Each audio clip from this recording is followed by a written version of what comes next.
Instead of it going there, he used his right foot to cannon the ball off into the other direction. So the right foot's used just as a rebounding surface. So Waleed sees me going here, but I go there and away.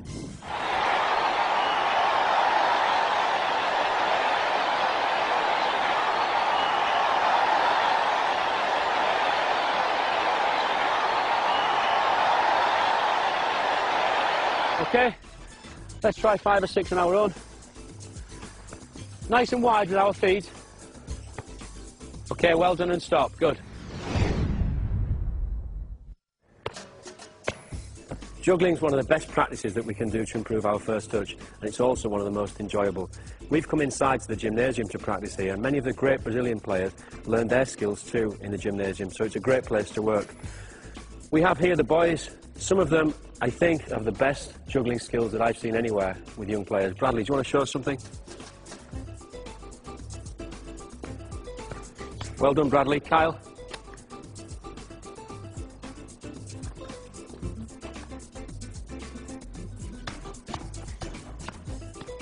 The skills from the boys there are very nice to see, but at the beginning we've got to start with very simple stuff and get confidence and control of the ball. And one of the first practices for young players is simply to hit the ball with the left foot and catch with the laces area, then with the right and catch.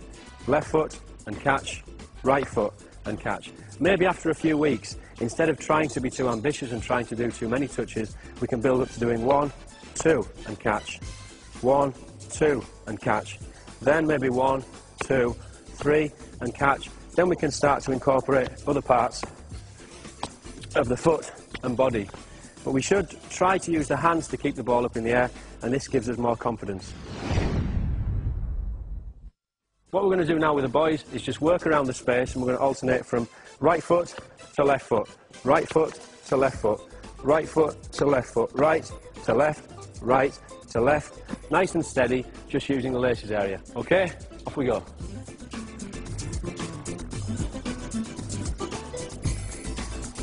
Nice and relaxed.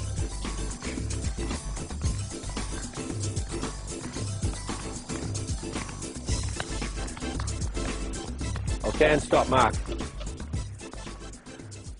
Okay, when we're juggling, it's important that we relax our body and don't get too tense and too tight. So try to loosen the arms, loosen the feet, and don't worry too much if the ball drops. Okay? The more times you practice and touch the ball, the better you'll get. It may take a few days, a few weeks, but every day you'll improve a little bit, and it's solely down to practice. Most English players, when they control the ball on their feet, use the lace area of the foot. Players like Paul Merson are very, very good at that. So if a ball comes in, they'll control here. Brazilian players tend to have 3 main areas. They'll use the inside of the foot there, and the outside of the foot here, as well as the middle of the foot. And this has a great advantage to them, because if a player is coming in, a defensive player, if you come over to me, Mark, please. Mark's going to throw the ball into me. If Mark then pressures the ball and comes into me close, I might not have a possibility to control the ball here with the inside of my foot, and I can only use the outside. But unless we practice that in our juggling, it's impossible that we'll do it in a game. So if you want to throw into me here, Mark, and then close down to the middle, okay? So I can then use the inside of the foot. We'll go again. Go on, go. So if Mark comes in quickly enough, go again, and blocks me here, I have no option but to use the outside of my foot.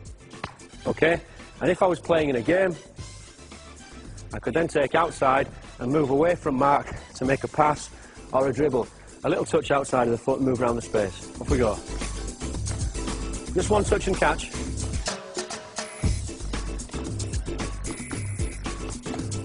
Okay, and stop. This touch, one of the rare times that I saw this from an England player, was in the World Cup of 1998 from Michael Owen, and it was this outside of the foot touch that he took from David Beckham's pass, played into his path, ran at the Argentinian defence and scored that wonderful goal.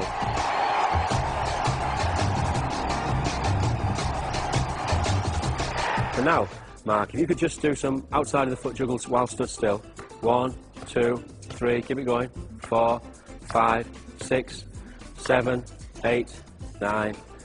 Excellent. So Mark there has done 10 fairly comfortably while stood on the spot. So the next thing for Mark is then to try and do 10 whilst moving around the space, which is more difficult. So the next step is to do it as a jog, and then to quicken that up and do it fairly quickly moving around.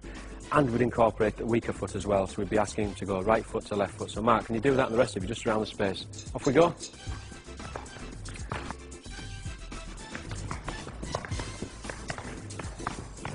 Good, Kyle.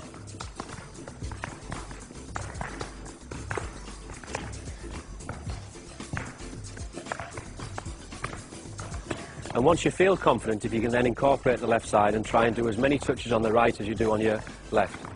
Good, Bradley, excellent. Okay, and stop. We're now going to combine two controlling surfaces. We're going to go from the laces area here to the outside of the foot. Laces area, outside of the foot. Laces, and then outside. Okay, off we go.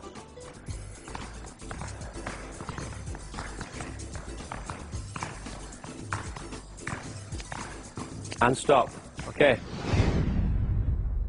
The next practice that we're going to look at is just coming up the body a bit. So we've covered the three main areas: inside of the foot, laces, and outside of the foot, and they're all important. We're now going to look at the knees. So we're going to walk around the space, two knees and catch. Two knees and catch. When the boys feel confident, they can go, take the hands out, and just juggle continually on the knees, okay, from left to right. Off we go. So two and catch, Mark. Two and catch, and when you're confident, off you go.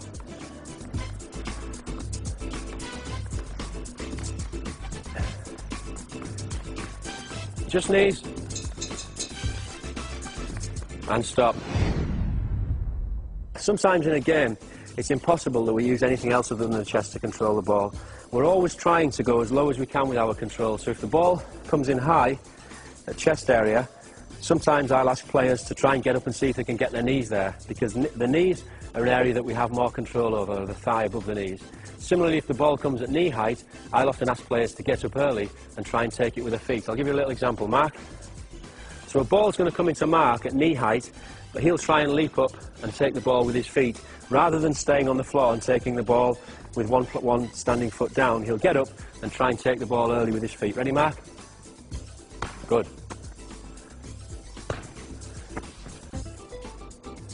So that ball's coming in at knee height, but he's jumping up to try and take the ball with his feet. Similarly, a ball at chest height, we can try up and get up and bring the ball down with our knees. The further we go down our body, the more control we have over the ball. If we can't avoid taking the ball in our chest, we've got to do it, and we've got to get good at it. And the most simple practice to get confidence is just to feed the ball onto your own chest and then catch. Now, as the ball comes into your chest, I recommend you take a little intake of breath, because the ball coming in fast, if we stick the chest out, the ball will bounce away. So just as the ball comes in, if I give it a little I'm making sure that I'm pulling my chest back, and it's good practice for in a game, and it helps me use the chest as a good controlling surface rather than a rebounding surface. So around the pitch, we're going to go. Okay? Simple practice, but the first one we need to do to get good control of that area.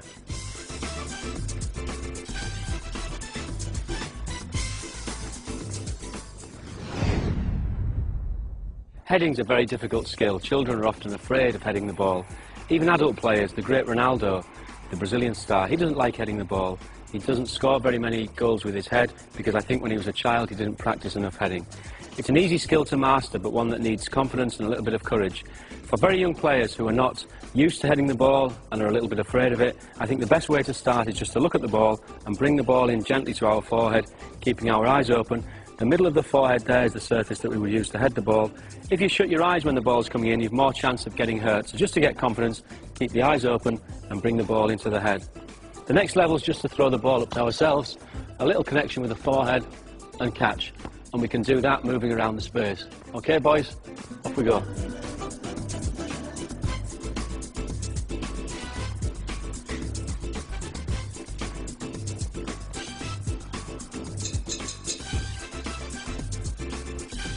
Okay, we can try a few juggles in our head when we're confident.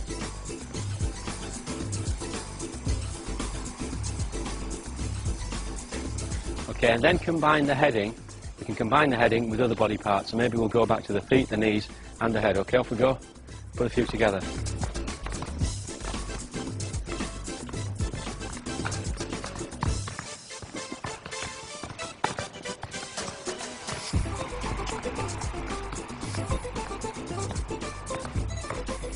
Okay, and stop.